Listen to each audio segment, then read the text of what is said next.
Hi everybody, here we are again working in clay. Today we're going to be working with two bowls and a casserole with a lid.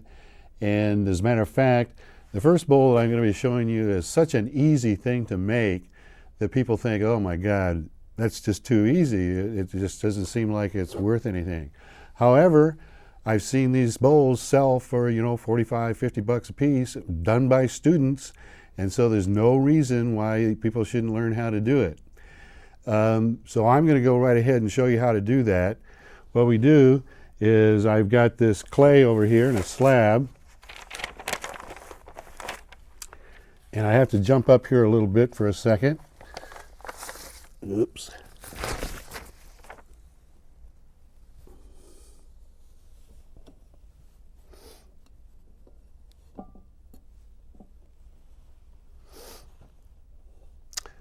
Now, wasn't that a tough thing to do? That's a very simple bowl to make.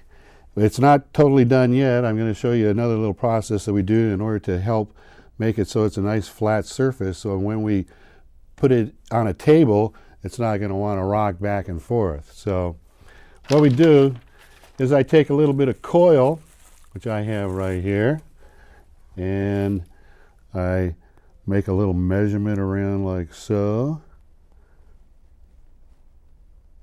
just by using the coil itself. Come down with my needle tool and trim it so it matches up. And now we're going to be doing what's called scoring. I cannot overemphasize the importance of scoring. Over the years, I've seen so many products fall apart during the bisque firing because people make a couple swipes with their fork and then they think that the pieces are going to adhere together, but they don't. So what we do is we're going to take the ends of this little cutoff piece, we're going to score it, which means we scratch it, and we scratch it very well with our fork. And then I'm going to scratch the other side right here, and I'm going to get a little drop of water and just put it on here. And then I'm going to put them together, and I'm going to jiggle them together as I'm doing it. And by jiggling it, they adhere much more than if you just press them together. So that's important. So after we get to this point, then what we want to do is we want to take my needle again, and I'm going to just make a mark around here, because I'm going to score and put the little ring on here the same way that I put the ends together. So now I've got the measurements set up. Then I take my scoring tool, which is just a dinner fork. Everybody's got one of those at home, easy to get, and score it. And again, I cannot overemphasize the fact that scoring is extremely important. You score it very, very well. First, I'm going to be scoring the bowl itself, and then I'll be scoring its foot ring, and then we'll adhere the two of them together. Now, I got an interesting story that goes with this type of a bowl, which I'll tell you in a couple minutes. Okay, so I'm going to score this as well. And as you saw, this was a really easy product to put together. As you can see, it's coming along really quick here. Well, I had a woman in my class a couple years ago. She was from Germany. She was quite ambitious, and she liked to do a lot of work. And she got very, very turned on to this particular way of making bowls. And so she started making bowls that were much larger than the one I'm showing you here. And what we had there was we had a tube about this big around and stood about this high. And what she would do is she would drape, you get big pieces of clay and drape them over the whole tube. And what happened is she did about 14 of them so quickly, because as you can see, they're done very quickly. And all of a sudden we had all this pottery, big, tall pieces of these bowls. They were beautiful things. but firing them in the kiln becomes a big problem. So Mr. Ogle and I, we decided that we were going to have to put a stop to that. So we stopped her from making them, and from this point on, whenever people do this type of a bowl, we put a limit of 2 maximum per student. Because when you get 14 of them that are about 3 feet high or 2.5 feet high and about 2 feet wide, I'm telling you, you got a lot of pottery to deal with. So I'm putting a little bit of moisture on my ring, and now I'm just going to flip it over so that the 2 scoring areas come together. And then we jiggle. Again, jiggling is extremely important, because if you don't jiggle, it doesn't want to adhere to the 2 pieces together. Okay, real simple method of getting things done. But like I said, I've had students sell these things for at least $40 and $50, and the woman from Germany, she was selling them for over $100 a piece. She had some beautiful pieces, but we had to stop her. Okay, we're still not done. Still got a little bit more to do, but it's not that much. If we leave it the way it is right now and we set it on a table, it's going to want to rock back and forth because this is not even.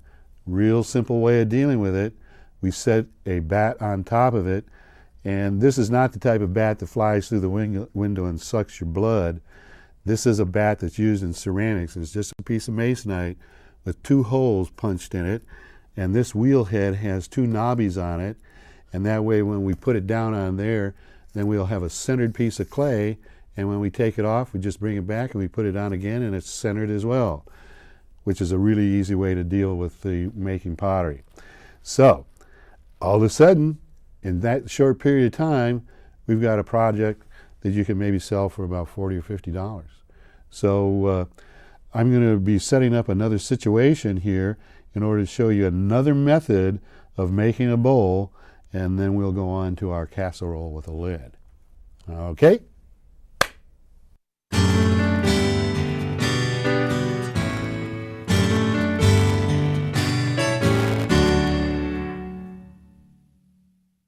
All right, here we go. We're going to go on to our second bowl technique.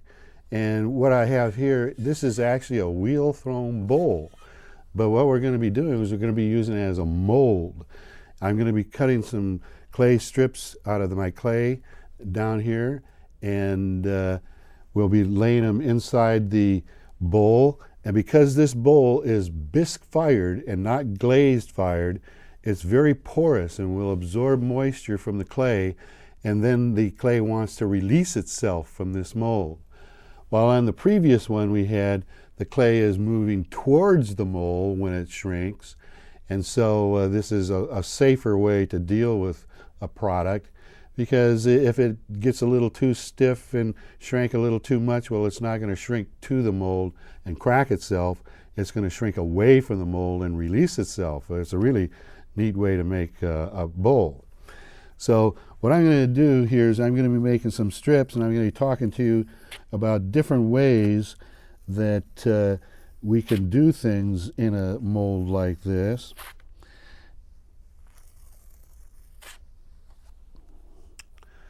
Now, say for instance, we're all familiar with coil method of making a pot, and what we do in a situation like that is we would be making pots that go around in a ring like this, and as we know, we've seen things done like that, but I don't particularly recommend that with a bowl shape that has this shape, because as you come out this way when you're working with coil all the time, you don't blend them together very, very well, and what happens is during the firings it wants to separate themselves and kind of collapse on you.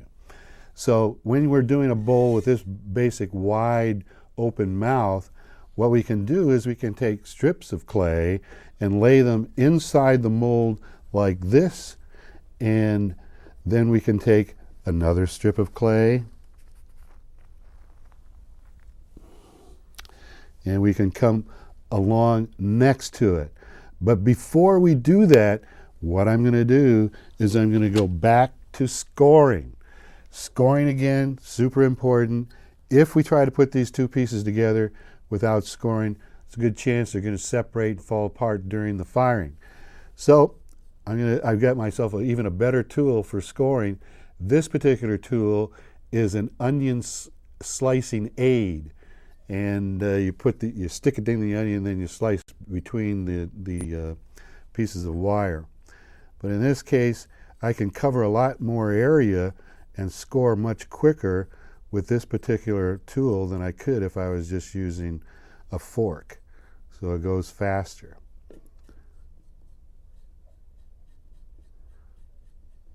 This bowl obviously is going to take more time to put together, but again, you get a different effect and it can look really, really nice. Now, I may not want to leave these pieces at the top. I'll make a decision on that later, because usually I like to mess around with the lip to see how it's going to work out, maybe a little more visually pleasing. And I'm going to score again here.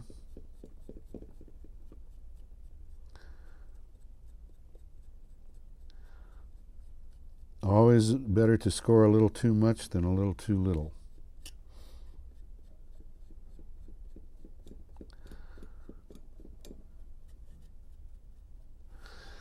Okay, now the pieces that I'm going to be putting on there, I'm going to have to score them too, but I got to score them ahead of time. So I'm just going to lay them across my lap right here, and I'm just going to start scoring.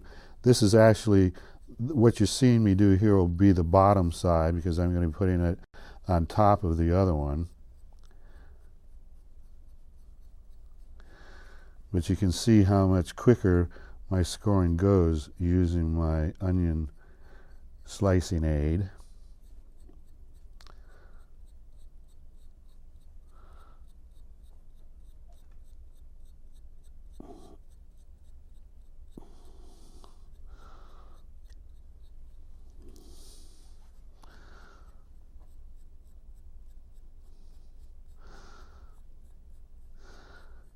Now, it may seem like you're taking a little bit of extra time doing all this scoring, but it's much better to do it than to have your piece fall apart because you're trying to save 30 seconds. Okay, so now I'm giving myself a little bit of moisture here, and I'm going to be laying this down.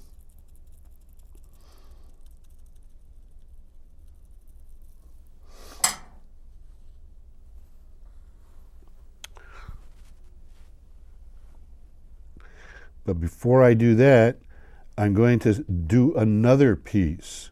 So I'm going to lay this one a little bit here.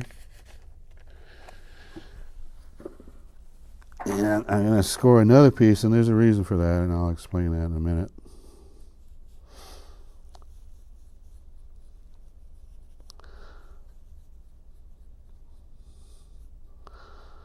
So on this one, I'm scoring on one side, and then I'm going to flip it over, and I'm going to score on this far side on the other side.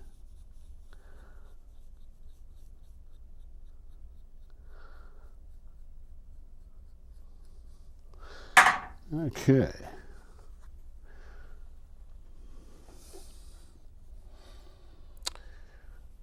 Alrighty.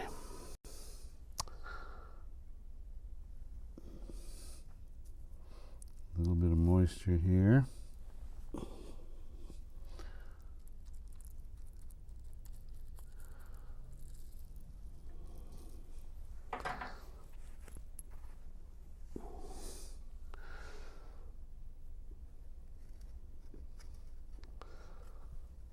Okay. Now I think you can probably figure out why I have it scored on the top side of this one here, because the next one that comes on is going to have to meet on top of it. And if I had it scored on both sides at the same time, then it would be harder to match them up.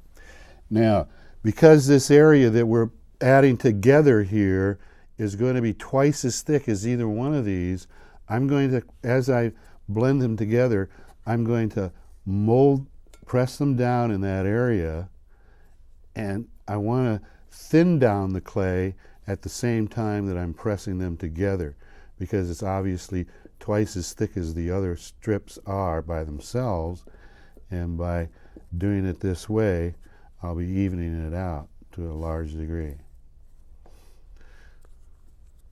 Okay.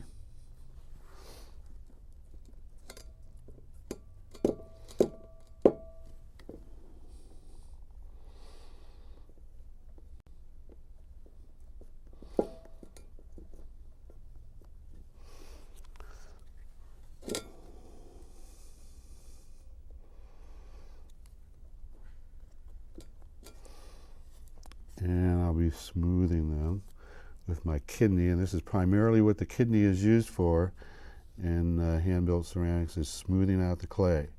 And then I'll just clean this up, but I'm not going to do away with the overlapping altogether, because that's going to be part of the design.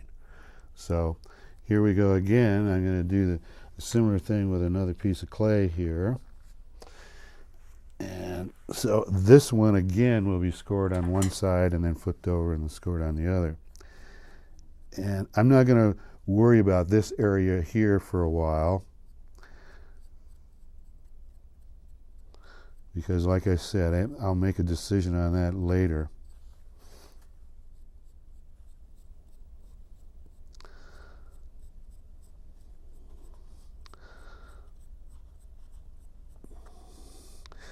Now I have to also let you know while I'm doing this that this is also kind of an artistic type of bowl, and I wouldn't recommend it for stews and that sort of thing. I recommend it more for chips and apple turnovers and this sort of thing. Oops, I grabbed the other one here. Okay.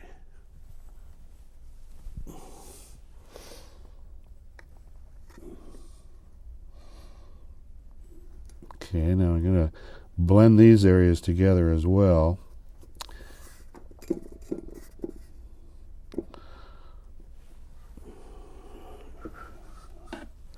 Kidney.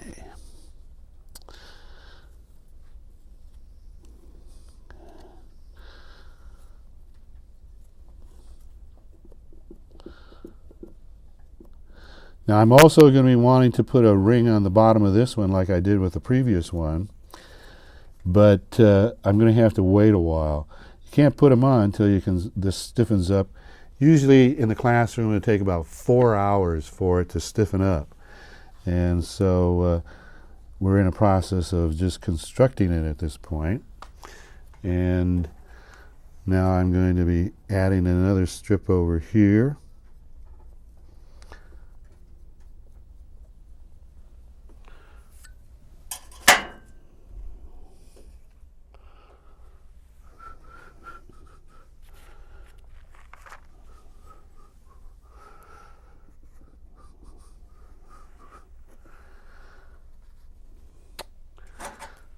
Okay.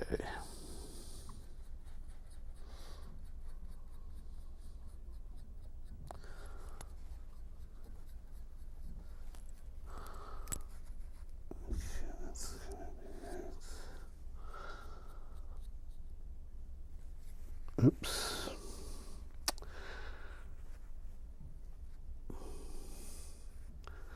Let's see. Started scoring on the wrong side there, getting ahead of myself here.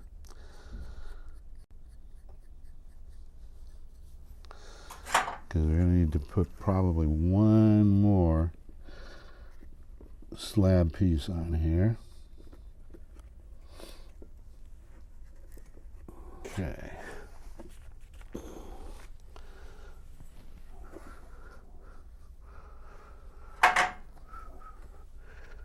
Okay, this one's a little bit long, so I could probably maybe use it for 2 sections. So I'm just going to cut a simple piece off there.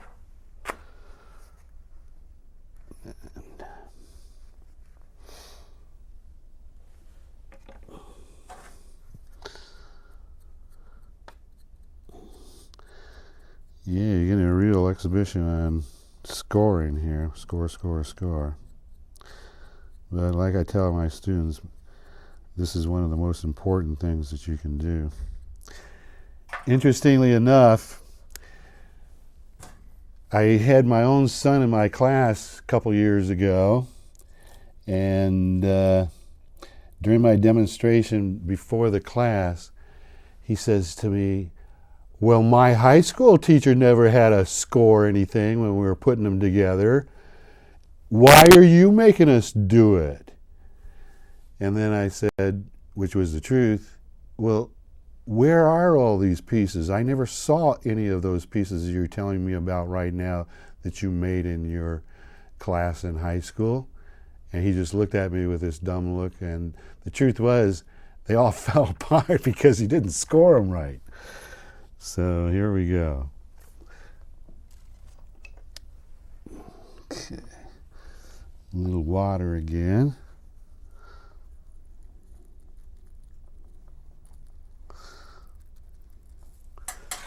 Leave it up to your own children to try to make you look bad in front of a group of people.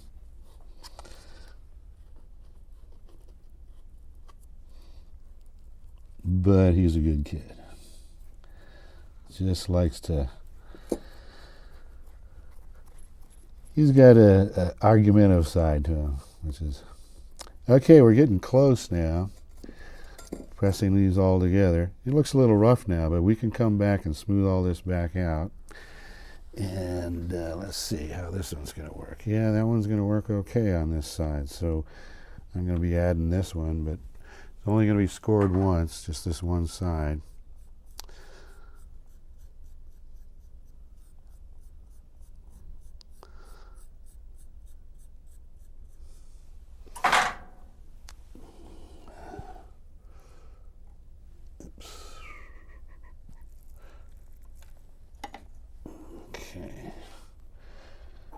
And in this particular case, I'm going to score this one on this side here.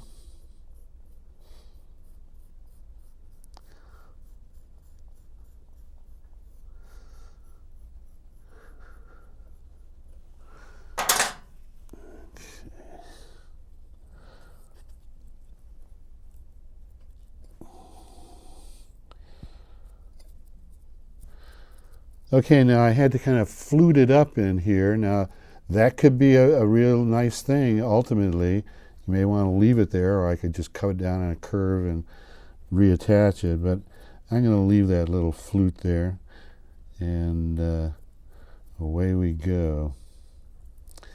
Any score marks that we're not happy with, we can just blend out.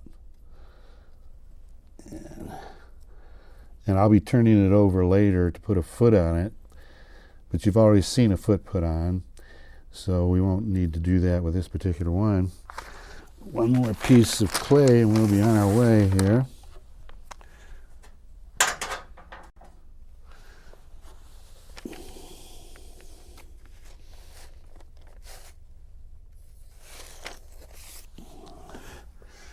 But we're going to only need a little piece, so I'm just going to trim this down.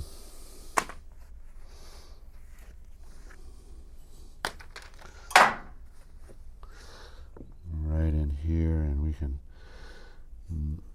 maybe end up with a flute as well on this one. Okay, on this side, and then I'll balance it out to have a flute on either side. Okay.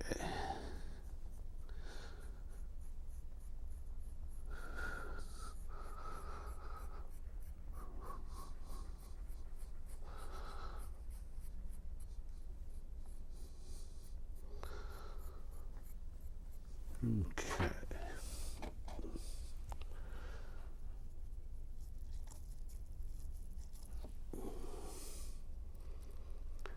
Doesn't take much water to do this.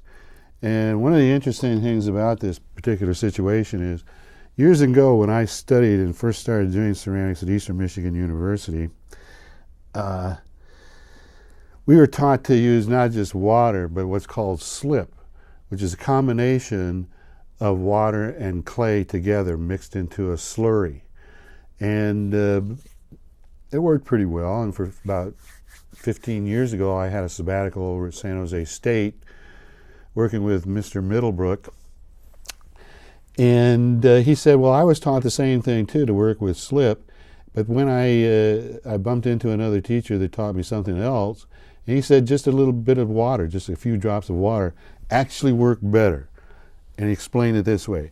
The slip, because it's thicker, works more like mud when you're walking on it. It wants to make you slide and slip. And just by adding a little bit of water, it works out. And I found that he's right. And so I've switched over and started using his technique, or whoever taught it to him. Okay, now we basically got a piece here pretty well coming along. These areas here, they're all irregular, and I'm going to probably trim them down, and probably now would be a good time to even start. This one's drooping down, so I don't like that, so I'm going to trim that down to begin with. And most of these are kind of squarish, so I don't see any reason to keep this one as a point. And I'll just trim this little point off over here too. Got another draping piece over here, and I'll get rid of that. And a little bit of pointed area here. So I've got a fluted area on either side, and some of my scoring still showing over here, but I can blend that out really easily. And it's primarily done. However, I would take one of my wooden tools and spend more time just cleaning up the interior, working over it with the kidney like I was showing you earlier, so that we can make it all nice and neat inside. Using my fingers as well. Thumbs and fingers work really well in smoothing out the clay. So a combination with a wooden tool and my fingers, I will clean up this area. I think that it would be a bit much for me to try to finish it off for you by smoothing it all out, because that will take more time than actually putting the piece together. So I think I've pretty much shown you again that you can make a really neat bowl in just not too much time using slab technique. And again, if you're interested in selling, we do sell products here. We have a sale, a Christmas sale. Every Christmas we have what's called a chili bowl sale, where we sell you a bowl of chili and you get the bowl with the chili. We also have another one where we have a ice cream sale and you get the bowl with the ice cream. And we do that by the teachers will donate maybe 15 or 20 bowls each time. And we also get bowls that are left over by people who move out of town. They just leave their stuff behind, and we sell those off as well. And every once in a while we'll get some students who want to donate a bowl or two. But also we will sell bowls this way to the public for the students, and we'll take 20% of the selling price for the Ceramics Guild. And as you know, in California, we've had a lot of trouble keeping the schools funded. And this is one of the ways that our ceramics department has been funded. We have a woman here named Julaine Mulaney, who has been the backbone of that program and has run it for many years now, and has literally made thousands of dollars for the ceramics department by doing this. And so bowls are important to our department. And now I'm going to end this particular situation here, because I want to go on to working with another technique of making a product. That'll be our casserole and lid, and away we go.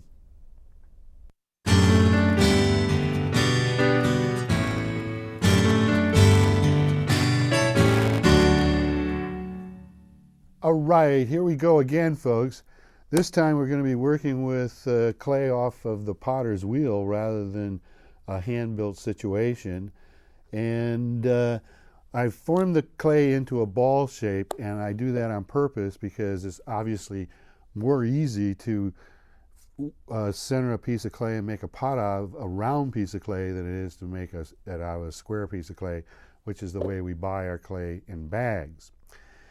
Okay, now whenever I start to do a project like this, my students always ask me, well, Mr. Burns, how much clay should we use to do this? And the answer for me is this.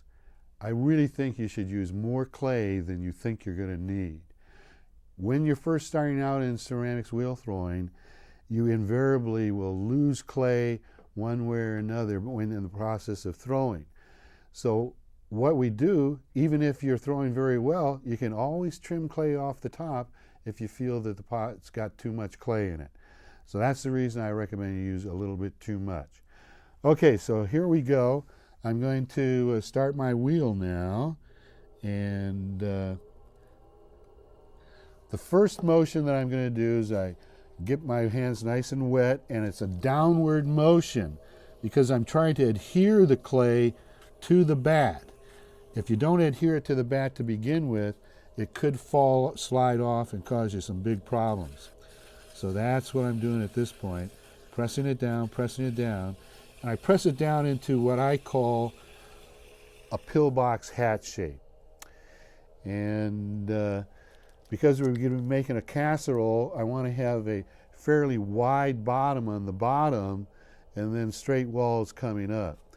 So I'm going to be lifting the clay and pressing it back down, lifting the clay, pressing it back down, and that is the process called centering. So here we go with that. So I pressed it down. I'm going to press it down a little bit more. Now I'm going to start lifting it up. And when I was taught to do it back in Michigan, I was taught to get my arms on my knees like this and then press the clay together like this. I no longer recommend that technique. What I recommend now is another technique that I learned years ago. What you do instead is you put your left elbow into your left hip, and then you put your right elbow on your right knee, and then I'm going to lean into the clay. And if I could draw a line straight through my arm, it would go straight through the center of the clay. That's extremely important. If you get the clay too far over this way so that your arm is pointing in this direction, or if you get it too far over in this direction, then you're going to be in trouble.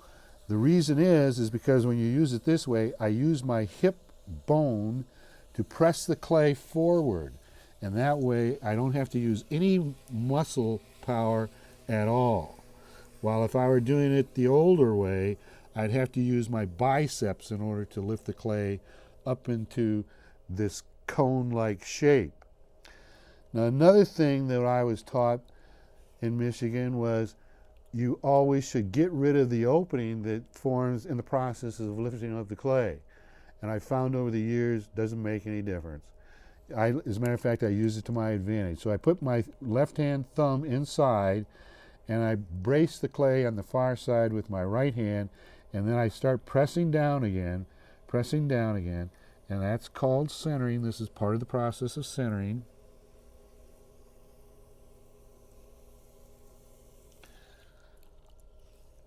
And again now I'm going to press it down into the pillbox hat shape. So we go between the cone shape and the pillbox hat shape.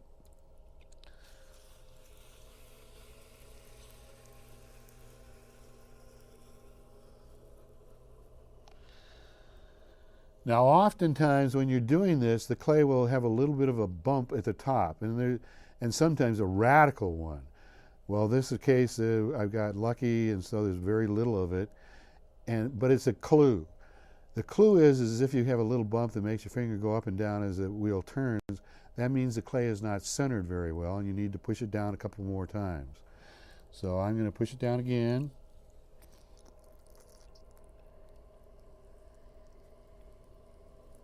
Now, if you feel the clay starting to stick to your hands, then it'll be a good idea to get a little bit of moisture again and then start pressing down again. Now, as you notice, I am pressing down on the clay, and I'm pressing down with this part of my hand, not so much the thumb. When I'm going down into the clay in the cone shape, I'm actually pressing with this area here, not the thumb. If you press down with the thumb, you'll cut a slab of clay right off the top. That's one of the ways that you can lose clay in the process of centering. And as I said before, you're better off having a little too much clay than too little. Okay, so it's pretty darn smooth. So I'm going to go ahead now and I'm going to start opening it up and turning it into a pot. Now I'm going to speed up the wheel just a little bit here. I like a fast wheel in the early stages of throwing. So now I'm going to be pushing my thumb down and opening up that area to a certain degree. But now I'm going to take my right hand and I'm going to put my fingers behind the two larger fingers. The two smaller fingers go behind the two larger fingers. Get it centered in the clay center and then go straight on down. And I don't want to go all the way down to the bat. I want to get about 3/8 of an inch from the bat.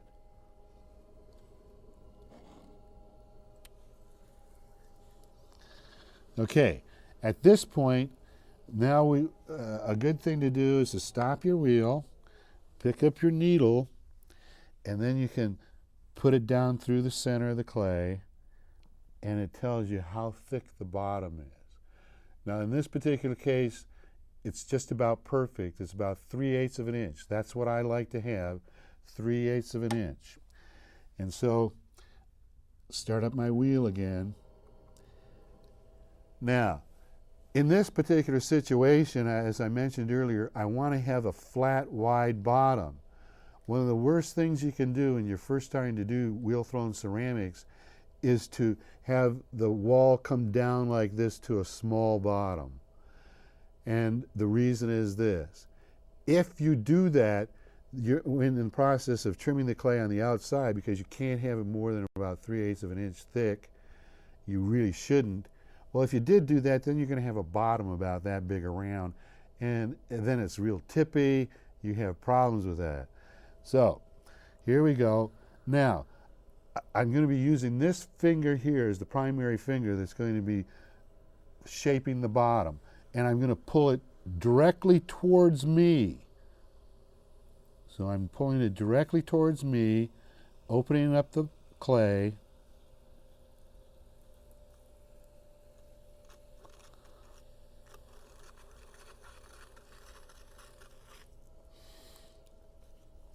Okay, now in the process of doing that, what I'm doing is, as I'm pulling across the bottom of the form, I'm pulling the molecules of clay further apart in the center of the form.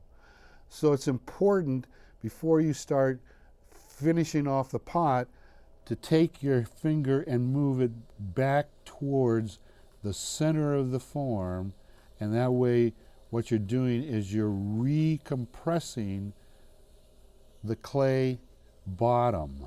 If you don't do that, probably what's going to happen is, after it goes through the bisque firing, you're going to have what's called an S crack.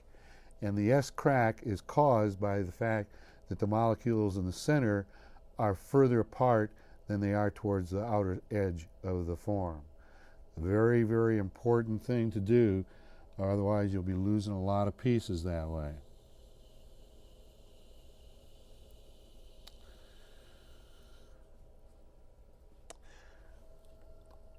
Okay.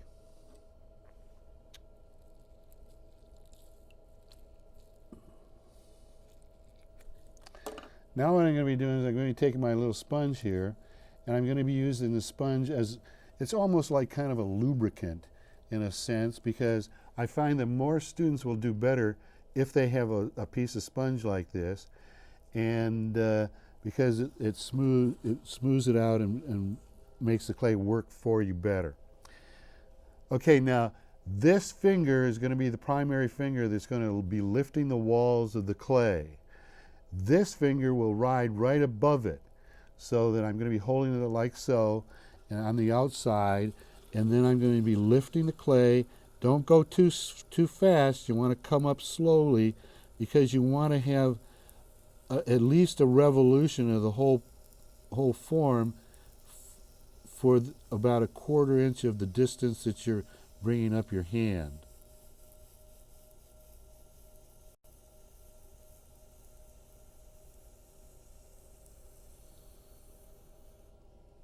Okay, so here we go. That's one pull.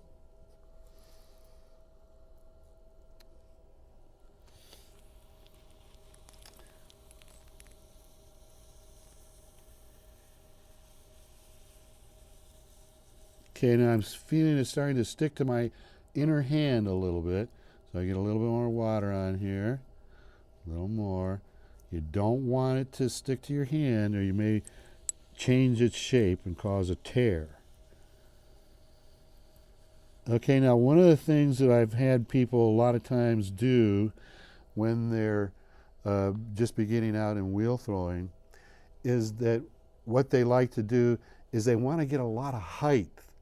And so they'll get a lot of height, and the easiest way to do it, of course, is to squeeze it right at the very top. Well, not such a great idea. I really believe it's a better idea to have some clay right in this area here at the lip to form maybe a lip for it. So in this case, we're going to be making a lid for this form, and so it's a good idea to have some clay down there. Okay, at this point I'm going to slow the wheel down a little bit, and I'm going to give the clay piece a little bit of what I call a profile. So I'm going to be pressing more from the inside than on the outside and giving it a little bit more of a profile.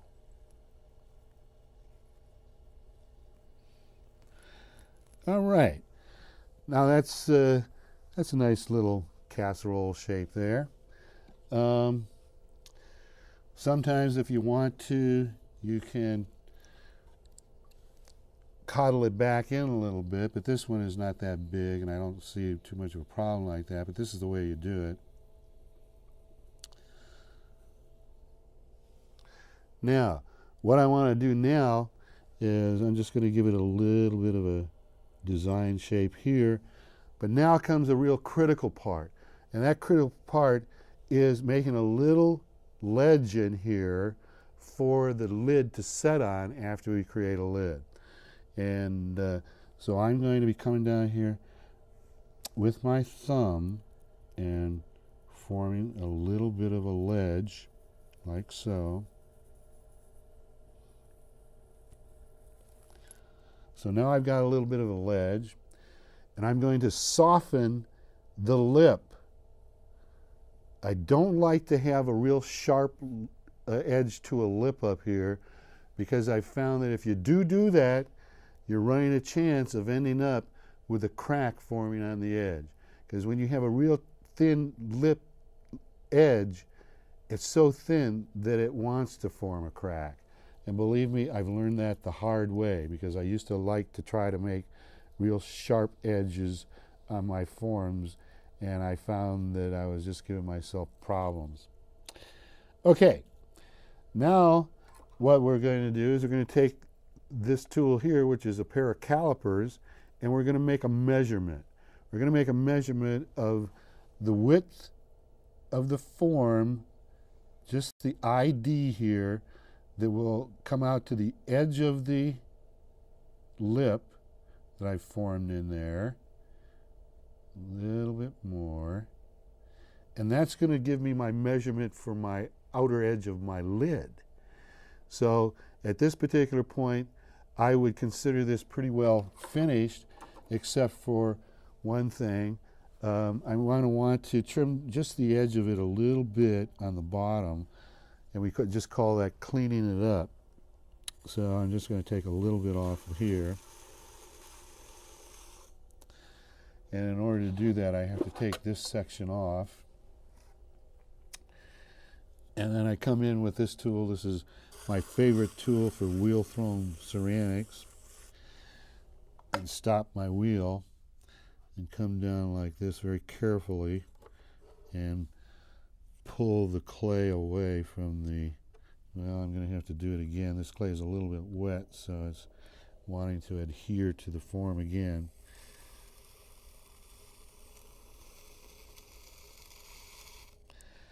And one of the things that people will get mistaken about, when they look at this tool, they always think that it should be held like this. Well, that's not true. I always hold it the other way in order to do my trimming, except when I'm coming in on the outside to get this little ring off. Okay, let's see if it'll come this time.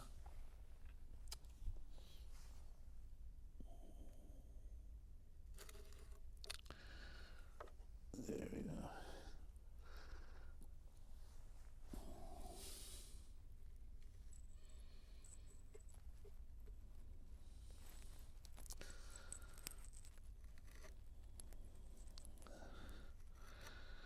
I hope I don't give too much glare from the top of my head, since I lost all my hair there, and blind out your camera. Yeah, we used to make fun of one of the coaches in my high school because he was bald. We used to call him Chrome Dome, and now I'm getting my dues over that because I ended up the same way. Okay, so we've got this part of the project done. Now I want to get it off the wheel head, so I've got myself a feathering knife here, and what I do is I slip it between the bat and the wheel head, just turn it a little bit like so, and then I take it off, and there we've got our casserole set up, and we'll go on to making a lid to go with it. So got myself another bat here, and away we go. I've already formed another ball of clay, and so I'm just going to plop it on there. Now, while I'm doing that, it's very important to make sure that you have a dry bat when you put it on there, because if you get some water and slip underneath it and you try to center, it's going to slide around and get away from you. Okay, so we want to put this back on.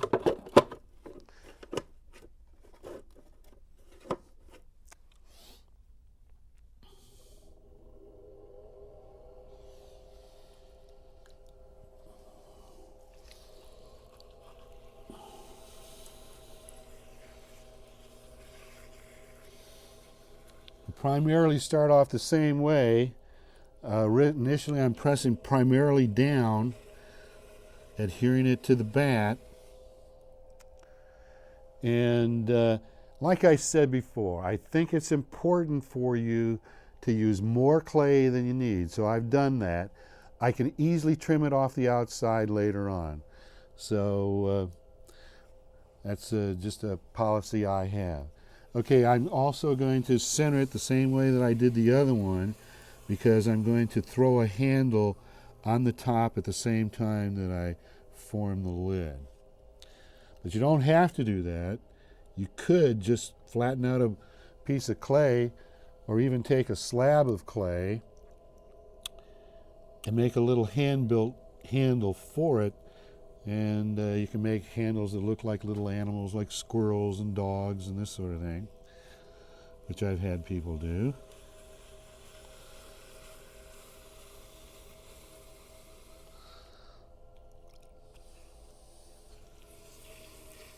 But because I'm going to be throwing a handle to it out of the same piece of clay, I want to make sure I have it centered, because it's going to make it a lot harder to do if I don't.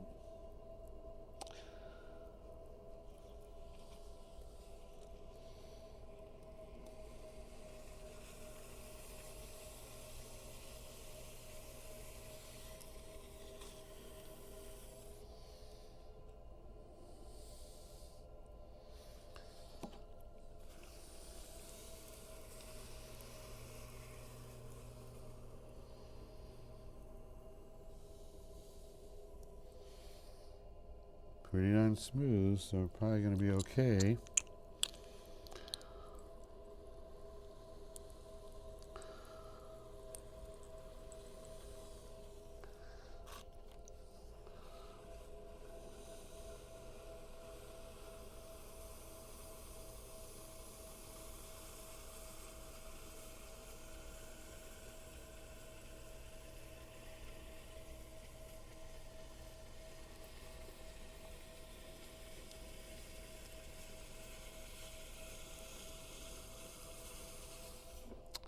Okay, now there's two different ways you can deal with this as you're making it. If you wanted to make this into a little bit of a domed lid, then I could just leave it thick at this point here, taper it down into about a quarter of an inch or a little bit more at the edge, and finish off the centerpiece as a handle, and then later on turn it upside down and trim a bit of a curve in there if you want to. But it's tougher for beginners to do that. So what we'll do is we'll just make this into a flat lid.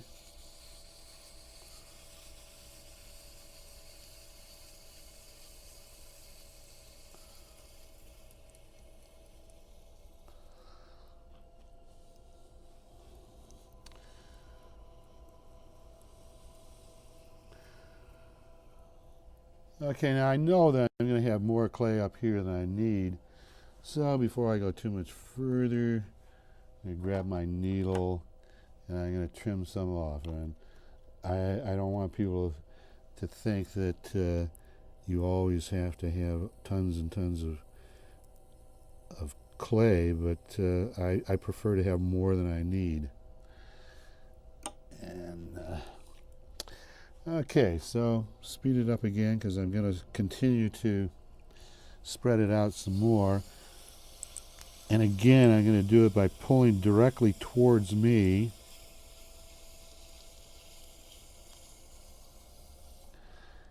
And at this point, I'm going to just check about the width I want.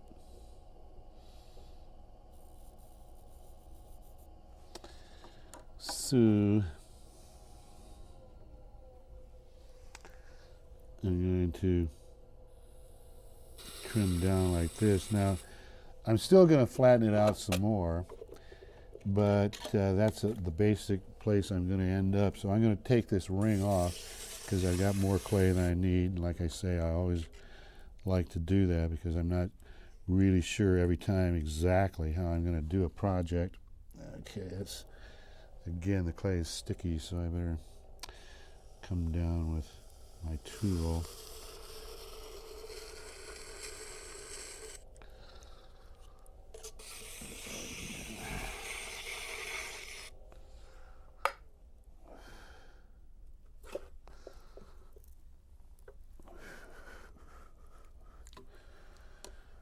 Okay.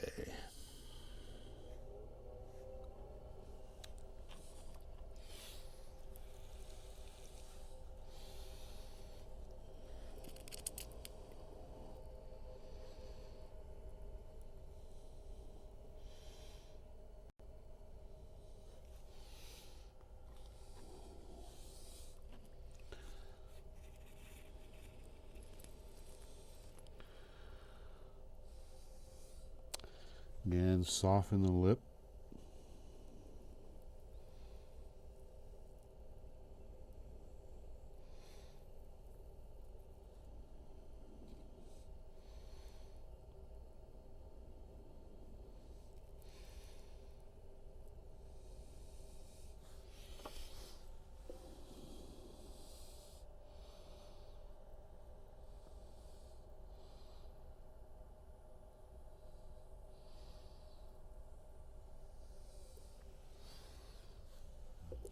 Okay.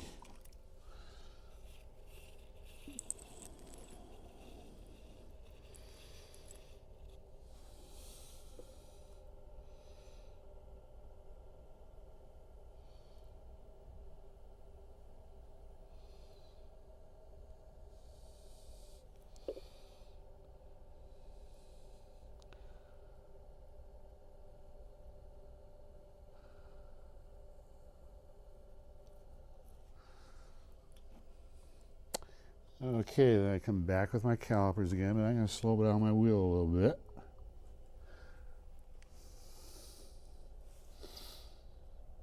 And we just want it to run on itself. Come back with my tool.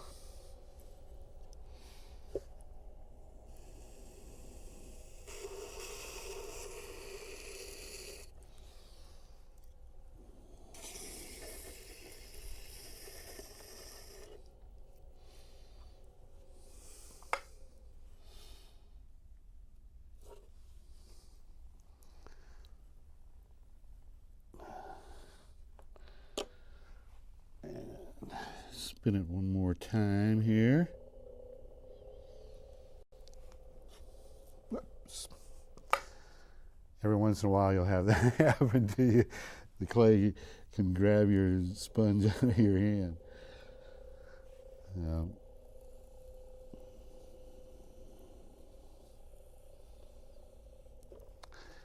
And voila, you have your lid for your casserole. And in this case, I've made a taller handle, but I like those kind of handles. A lot of people, when they're doing casseroles, because they want to slip them into ovens, they'll maybe make the lid, the handle, a little lower down, but I like these higher handles, so I like to make them, and they have a little more elegance to them. So that's going to be our show for today, folks, and see you later.